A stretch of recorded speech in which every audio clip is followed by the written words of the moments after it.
The Way Up to Heaven by Roald Dahl.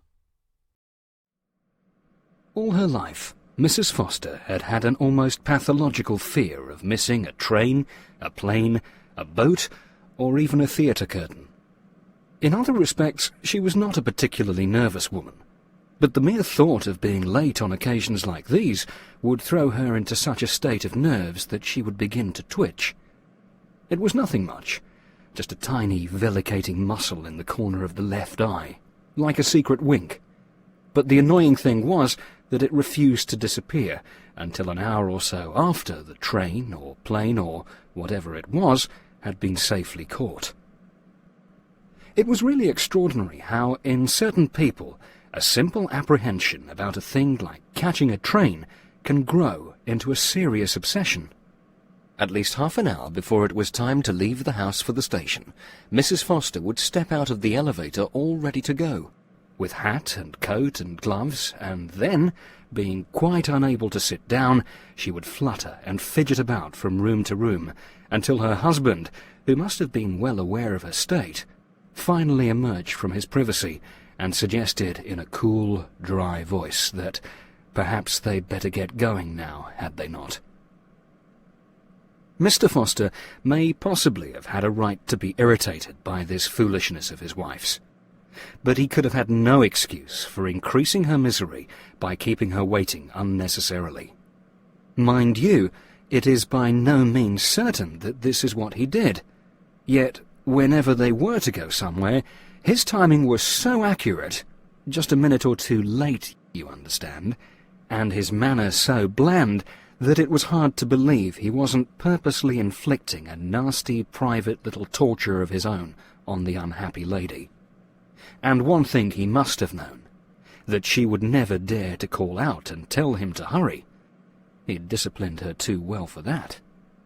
He must also have known that if he was prepared to wait, even beyond the last moment of safety, he could drive her nearly into hysterics.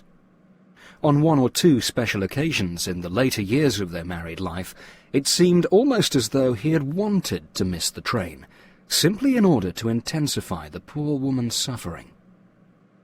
Assuming, though one cannot be sure, that the husband was guilty, what made his attitude doubly unreasonable was the fact that, with the exception of this one small, irrepressible foible, Mrs. Foster was, and always had been, a good and loving wife.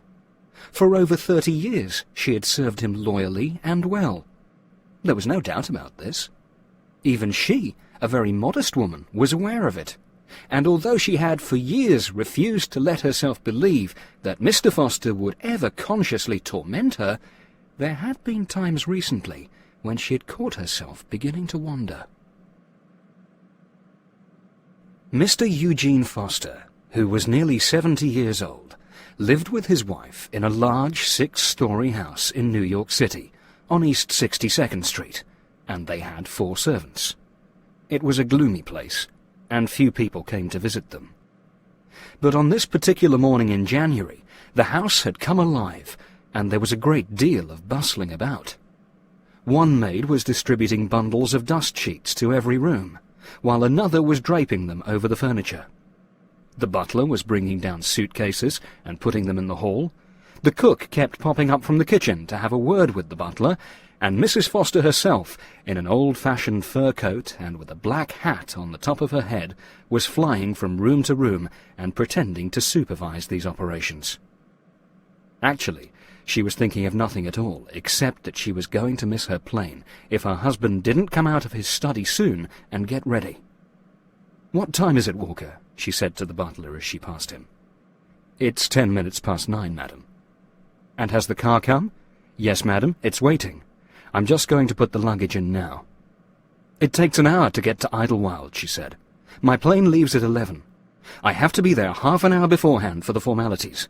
I shall be late. I just know I'm going to be late." "I think you have plenty of time, madam," the butler said kindly.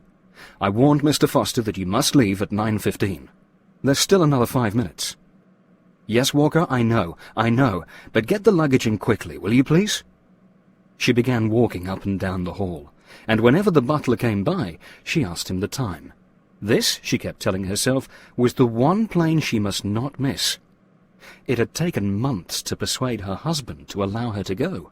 If she missed it, he might easily decide that she should cancel the whole thing, and the trouble was that he insisted on coming to the airport to see her off.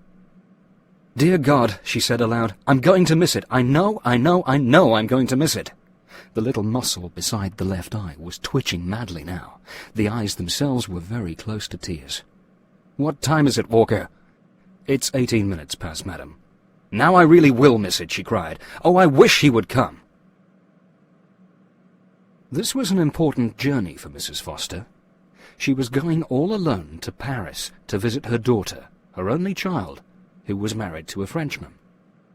Mrs. Foster didn't care much for the Frenchman, but she was fond of her daughter, and, more than that, she'd developed a great yearning to set eyes on her 3 grandchildren. She knew them only from the many photographs that she had received, and that she kept putting up all over the house. They were beautiful, these children. She doted on them, and each time a new picture arrived, she would carry it away and sit with it for a long time, staring at it lovingly, and searching the small faces for signs of that old, satisfying blood likeness that meant so much. And now, lately, she had come more and more to feel that she did not really wish to live out her days in a place where she could not be near these children, and have them visit her, and take them for walks, and buy them presents, and watch them grow. She knew, of course, that it was wrong and, in a way, disloyal to have thoughts like these while her husband was still alive. She knew also that, although he was no longer active in his many enterprises, he would never consent to leave New York and live in Paris. It was a miracle that he had ever agreed to let her fly over there alone for 6 weeks to visit them. But oh, how she wished she could live there always, and be close to them. "Walker, what time is it?" 22 minutes past, madam." As he spoke, a door opened, and Mr. Foster came into the hall. He stood for a moment, looking intently at his wife, and she looked back at him, at this diminutive, but still quite dapper old man, with the huge bearded face that bore such an astonishing resemblance to those old photographs of Andrew Carnegie. "Well," he said, "I suppose perhaps we'd better get going fairly soon if you want to catch that plane." "Yes, dear, yes. Everything's ready. The car's waiting." "That's good," he said. With his head over to one side, he was watching her closely. He had a peculiar way of cocking the head and then moving it in a series of small, rapid jerks. Because of this, and because he was clasping his hands up high in front of him, near the chest, he was somehow like a squirrel standing there, a quick, clever old squirrel from the park. "Here's Walker with your coat, dear. Put it on." "I'll be with you in a moment," he said. "I'm just going to wash my hands." She waited for him, and the tall butler stood beside her, holding the coat and the hat. "Walker, will I miss it?" "No, madam," the butler said. "I think you'll make it all right." Then Mr. Foster appeared again, and the butler helped him on with his coat. Mrs. Foster hurried outside and got into the hired Cadillac. Her husband came after her, but he walked down the steps of the house slowly, pausing halfway to observe the sky and to sniff the cold morning air. "It looks a bit foggy," he said as he sat down beside her in the car. "And it's always worse out there at the airport. I shouldn't be surprised if the flight's cancelled already." "Don't say that, dear, please." They didn't speak again until the car had crossed over the river to Long Island. "I arranged everything with the servants," Mr. Foster said. "They're all going off today. I gave them half pay for 6 weeks, and told Walker I'd send him a telegram when we wanted them back." "Yes," she said, "he told me. I'll move into the club tonight. It'll be a nice change staying at the club." "Yes, dear. I'll write to you. I'll call in at the house occasionally to see that everything's all right and to pick up the mail." "But don't you really think Walker should stay there all the time to look after things?" she asked meekly. "Nonsense. It's quite unnecessary. And anyway, I'd have to pay him full wages." "Oh, yes," she said. "Of course." "What's more, you never know what people get up to when they're left alone in a house," Mr. Foster announced. And with that he took out a cigar, and after snipping off the end with a silver cutter, lit it with a gold lighter. She sat still in the car, with her hands clasped together tight under the rug. "Will you write to me?" she asked. "I'll see," he said. "But I doubt it. You know I don't hold with letter writing unless there's something specific to say." "Yes, dear, I know. So don't you bother." They drove on, along Queen's Boulevard, and as they approached the flat marshland on which Idlewild is built, the fog began to thicken, and the car had to slow down. "Oh, dear," cried Mrs. Foster. "I'm sure I'm going to miss it now. What time is it?" "Stop fussing," the old man said. "It doesn't matter anyway.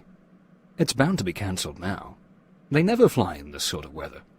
I don't know why you bothered to come out." She couldn't be sure, but it seemed to her that there was suddenly a new note in his voice, and she turned to look at him. It was difficult to observe any change in his expression under all that hair. The mouth was what counted. She wished, as she had so often before, that she could see the mouth clearly. The eyes never showed anything, except when he was in a rage. "Of course," he went on, "if by any chance it does go, then I agree with you. You'll be certain to miss it now.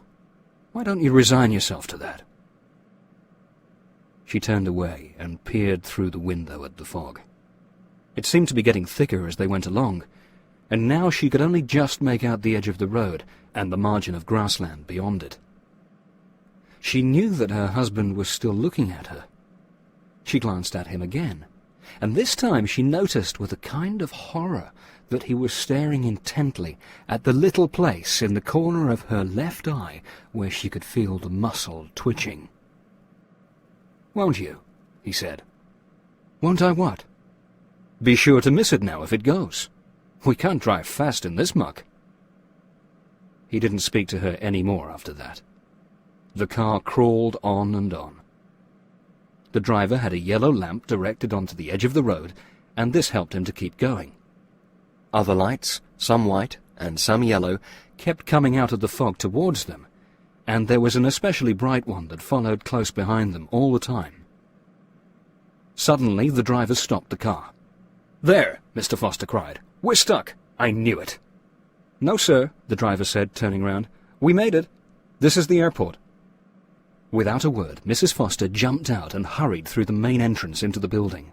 There was a mass of people inside, mostly disconsolate passengers standing around the ticket counters. She pushed her way through and spoke to the clerk. "Yes," he said, "your flight is temporarily postponed, but please don't go away. We're expecting this weather to clear any moment." She went back to her husband, who was still sitting in the car, and told him the news. "But don't you wait, dear," she said. "There's no sense in that." "I won't," he answered, "so long as the driver can get me back." "Can you get me back, driver?" "I think so," the man said. "Is the luggage out?" "Yes, sir." "Goodbye, dear," Mrs. Foster said, leaning into the car and giving her husband a small kiss on the coarse grey fur of his cheek. "Goodbye," he answered. "Have a good trip." The car drove off, and Mrs. Foster was left alone. The rest of the day was a sort of nightmare for her. She sat for hour after hour on a bench, as close to the airline counter as possible, and every 30 minutes or so she would get up and ask the clerk if the situation had changed. She always received the same reply, that she must continue to wait because the fog might blow away at any moment. It wasn't until after 6 in the evening that the loudspeakers finally announced that the flight had been postponed until 11 o'clock the next morning. Mrs. Foster didn't quite know what to do when she heard this news. She stayed sitting on her bench for at least another half-hour, wondering, in a tired, hazy sort of way, where she might go to spend the night. She hated to leave the airport. She didn't wish to see her husband. She was terrified that, in one way or another, he would eventually manage to prevent her from getting to France. She would have liked to remain just where she was, sitting on the bench the whole night through. That would be the safest. But she was already exhausted, and it didn't take her long to realize that this was a ridiculous thing for an elderly lady to do. So in the end, she went to a phone and called the house. Her husband, who was on the point of leaving for the club, answered it himself. She told him the news, and asked whether the servants were still there. "They've all gone," he said. "In that case, dear, I'll just get myself a room somewhere for the night, and don't you bother yourself about it at all." "That would be foolish," he said. "You've got a large house here at your disposal. Use it." "But, dear, it's empty." "Then I'll stay with you myself." "There's no food in the house. There's nothing." "Then eat before you come in. Don't be so stupid, woman. Everything you do, you seem to want to make a fuss about it." "Yes," she said. "I'm sorry. I'll get myself a sandwich here, and then I'll come on in." Outside, the fog had cleared a little, but it was still a long, slow drive in the taxi, and she didn't arrive back at the house on 62nd Street until fairly late. Her husband emerged from his study when he heard her coming in. "Well," he said, standing by the study door, "how was Paris?" "We leave at 11 in the morning," she answered. "It's definite." "You mean if the fog clears?" "It's clearing now. There's a wind coming up." "You look tired," he said. "You must have had an anxious day." "It wasn't very comfortable. I think I'll go straight to bed." "I've ordered a car for the morning," he said. 9 o'clock. "Oh, thank you, dear. And I certainly hope you're not going to bother coming all the way out again to see me off." "No," he said slowly. "I don't think I will." "But there's no reason why you shouldn't drop me at the club on your way." She looked at him, and at that moment he seemed to be standing a long way off from her, beyond some borderline. He was suddenly so small and far away that she couldn't be sure what he was doing, or what he was thinking, or even what he was. "The club is downtown," she said. "It isn't on the way to the airport." "But you'll have plenty of time, my dear. Don't you want to drop me at the club?" "Oh, yes, of course." "That's good. Then I'll see you in the morning at 9. She went up to her bedroom on the second floor, and she was so exhausted from her day that she fell asleep soon after she lay down. Next morning, Mrs. Foster was up early, and by 8:30 she was downstairs and ready to leave. Shortly after 9, her husband appeared. "Did you make any coffee?" he asked. "No, dear. I thought you'd get a nice breakfast at the club. The car is here. It's been waiting. I'm all ready to go." They were standing in the hall. They always seemed to be meeting in the hall nowadays. She with her hat and coat and purse, he in a curiously cut Edwardian jacket with high lapels. "Your luggage?" "It's at the airport." "Ah, yes," he said. "Of course. And if you're going to take me to the club first, I suppose we'd better get going fairly soon, hadn't we?" "Yes," she cried. "Oh, yes, please." "I'm just going to get a few cigars. I'll be right with you. You get in the car." She turned and went out to where the chauffeur was standing, and he opened the car door for her as she approached. "What time is it?" she asked him. "About 9:15. Mr. Foster came out 5 minutes later, and watching him as he walked slowly down the steps, she noticed that his legs were like goat's legs in those narrow stovepipe trousers that he wore. As on the day before, he paused halfway down to sniff the air and to examine the sky. The weather was still not quite clear, but there was a wisp of sun coming through the mist. "Perhaps you'll be lucky this time," he said as he settled himself beside her in the car. "Hurry, please," she said to the chauffeur. "Don't bother about the rug. I'll arrange the rug. Please get going. I'm late." The man went back to his seat behind the wheel and started the engine. "Just a moment," Mr. Foster said suddenly. "Hold it a moment, chauffeur, will you?" "What is it, dear?" She saw him searching the pockets of his overcoat. "I had a little present I wanted you to take to Ellen," he said. "Now, where on earth is it? I'm sure I had it in my hand as I came down." "I never saw you carrying anything. What sort of present?" "A little box wrapped up in white paper. I forgot to give it to you yesterday. I don't want to forget it today." "A little box?" Mrs. Foster cried. "I never saw any little box." She began hunting frantically in the back of the car. Her husband continued searching through the pockets of his coat, Then he unbuttoned the coat and felt around in his jacket. "Confound it," he said. "I must have left it in my bedroom. I won't be a moment." "Oh, please," she cried. "We haven't got time. Please leave it. You can mail it. It's only one of those silly combs anyway. You're always giving her combs." "And what's wrong with combs, may I ask?" he said, furious that she should have forgotten herself for once. "Nothing, dear, I'm sure. But—" "Stay here," he commanded. "I'm going to get it." "Be quick, dear. Oh, please, be quick." She sat still, waiting and waiting.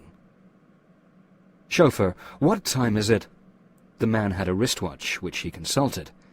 "I make it nearly 9:30. "Can we get to the airport in an hour?" "Just about." At this point, Mrs. Foster suddenly spotted a corner of something white, wedged down in the crack of the seat on the side where her husband had been sitting. She reached over and pulled out a small paper-wrapped box. And at the same time she couldn't help noticing that it was wedged down firm and deep, as though with the help of a pushing hand. "Here it is!" she cried. "I've found it! Oh, dear, and now he'll be up there forever searching for it. Chauffeur, quickly, run in and call him down, will you please?" The chauffeur, a man with a small, rebellious Irish mouth, didn't care very much for any of this, but he climbed out of the car and went up the steps to the front door of the house. Then he turned and came back. "Door's locked," he announced. "You got a key?" "Yes, wait a minute." She began hunting madly in her purse. The little face was screwed up tight with anxiety, the lips pushed outward like a spout. "Here it is. No, I'll go myself. It'll be quicker. I know where he'll be." She hurried out of the car and up the steps to the front door, holding the key in one hand. She slid the key into the keyhole and was about to turn it, and then she stopped. Her head came up, and she stood there, absolutely motionless. Her whole body arrested right in the middle of all this hurry to turn the key and get into the house. And she waited. 5, 6, 7, 8, 9, 10 seconds she waited. The way she was standing there, with her head in the air and the body so tense, it seemed as though she were listening for the repetition of some sound that she had heard a moment before from a place far away inside the house. Yes, quite obviously she was listening. Her whole attitude was a listening one. She appeared actually to be moving one of her ears closer and closer to the door. Now it was right up against the door, and for still another few seconds she remained in that position, head up, ear to door, hand on key, about to enter but not entering, trying instead, or so it seemed, to hear and to analyze these sounds that were coming faintly from this place deep within the house. Then, all at once, she sprang to life again. She withdrew the key from the door and came running back down the steps. "It's too late," she cried to the chauffeur. "I can't wait for him. I simply can't. I'll miss the plane. Hurry now, driver. Hurry to the airport." The chauffeur, had he been watching her closely, might have noticed that her face had turned absolutely white, and that the whole expression had suddenly altered. There was no longer that rather soft and silly look. A peculiar hardness had settled itself upon the features. The little mouth, usually so flabby, was now tight and thin. The eyes were bright, and the voice, when she spoke, carried a new note of authority. "Hurry, driver, hurry!" "Isn't your husband travelling with you?" the man asked, astonished. "Certainly not. I was only going to drop him at the club. It won't matter. He'll understand. He'll get a cab. Don't sit there talking, man. Get going. I've got a plane to catch for Paris." With Mrs. Foster urging him from the back seat, the man drove fast all the way, and she caught her plane with a few minutes to spare. Soon she was high up over the Atlantic, reclining comfortably in her aeroplane chair, listening to the hum of the motors, heading for Paris at last. The new mood was still with her. She felt remarkably strong, and, in a queer sort of way, wonderful. She was a trifle breathless with it all, but this was more from pure astonishment at what she had done than anything else. And as the plane flew farther and farther away from New York and East 62nd Street, a great sense of calmness began to settle upon her. By the time she reached Paris, she was just as strong and cool and calm as she could wish. She met her grandchildren, and they were even more beautiful in the flesh than in their photographs. They were like angels, she told herself, so beautiful they were. And every day she took them for walks, and fed them cakes, and bought them presents, and told them charming stories. Once a week, on Tuesdays, she wrote a letter to her husband. A nice, chatty letter, full of news and gossip, which always ended with the words, "Now be sure to take your meals regularly, dear, although this is something I'm afraid you may not be doing when I'm not with you." When the 6 weeks were up, everybody was sad that she had to return to America, to her husband. Everybody, that is, except her. Surprisingly, she didn't seem to mind as much as one might have expected. And when she kissed them all goodbye, there was something in her manner and in the things she said that appeared to hint at the possibility of a return in the not-too-distant future. However, like the faithful wife she was, she did not overstay her time. Exactly 6 weeks after she had arrived, she sent a cable to her husband and caught the plane back to New York.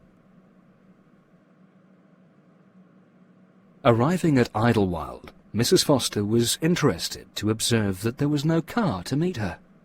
It is possible that she might even have been a little amused. But she was extremely calm and did not overtip the porter who helped her into a taxi with her baggage. New York was colder than Paris, and there were lumps of dirty snow lying in the gutters of the streets. The taxi drew up before the house on 62nd Street, and Mrs. Foster persuaded the driver to carry her 2 large cases to the top of the steps. Then she paid him off and rang the bell. She waited, but there was no answer. Just to make sure, she rang again, and she could hear it tinkling shrilly far away in the pantry at the back of the house. But still, no one came. So she took out her own key and opened the door herself. The first thing she saw as she entered was a great pile of mail lying on the floor where it had fallen after being slipped through the letterbox. The place was dark and cold. A dust sheet was still draped over the grandfather clock. In spite of the cold, the atmosphere was particularly oppressive, and there was a faint and curious odour in the air that she had never smelled before. She walked quickly across the hall and disappeared for a moment around the corner to the left, at the back. There was something deliberate and purposeful about this action. She had the air of a woman who is off to investigate a rumour, or to confirm a suspicion. And when she returned a few seconds later, there was a little glimmer of satisfaction on her face. She paused in the centre of the hall, as though wondering what to do next. Then, suddenly, she turned and went across into her husband's study. On the desk she found his address book, and after hunting through it for a while, she picked up the phone and dialed a number. "Hello?" she said. "Listen, this is 9 East 62nd Street. "Yes, that's right. Could you send someone round as soon as possible, do you think?" "Yes. It seems to be stuck between the 2nd and 3rd floors. At least, that's where the indicator's pointing." "Right away? Oh, that's very kind of you. You see, my legs aren't too good for walking up a lot of stairs. Thank you so much. Goodbye." She replaced the receiver and sat there at her husband's desk, patiently waiting for the man who would be coming soon to repair the lift.